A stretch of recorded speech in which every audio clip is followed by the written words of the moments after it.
South Africa's political landscape continues to shift as the Mkhonto weSizwe Party announces a significant leadership reconfiguration within its parliamentary caucus. Moves the party says are aimed at strengthening internal discipline, unity, and organizational effectiveness.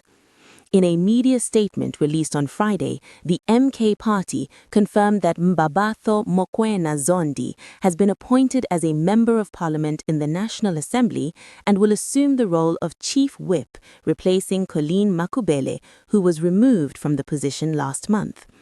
Despite her removal as Chief Whip, Makubele retains her seat in Parliament. According to the party, Mokoena Zondi brings extensive parliamentary experience to the role. She previously served as Chief Whip in the National Council of Provinces and was later appointed Acting Chief Whip to oversee caucus governance and coordination with the Speaker's office.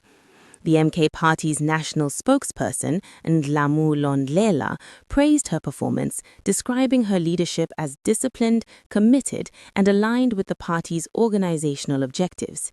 He said her appointment is expected to strengthen the parliamentary caucus, enhance unity of purpose, and ensure greater alignment between the party's strategic priorities and its work in Parliament.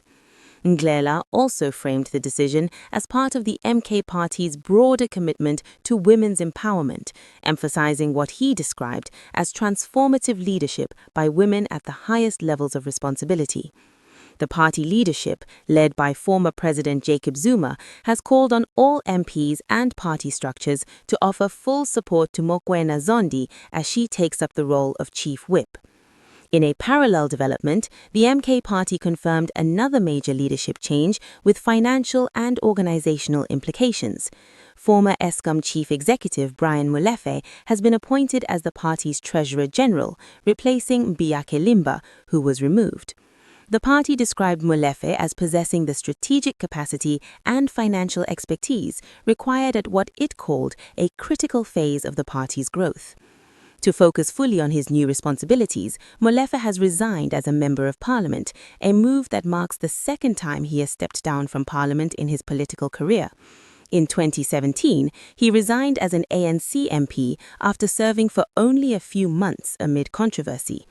His tenure in Parliament under the MK Party lasted approximately 1 year and 4 months. Molefe's resignation follows a similar decision by Lucky Montana, another former state-owned entity executive who recently stepped down as an MK Party MP. Montana previously headed the Passenger Rail Agency of South Africa during Zuma's presidency.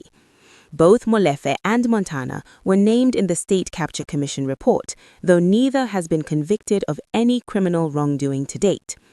In addition to these appointments, the MK Party also lifted the suspension of Vanessa Calvert, reinstating her as Chief of Staff within the Parliamentary Caucus, another move the party says is aimed at stabilizing internal operations.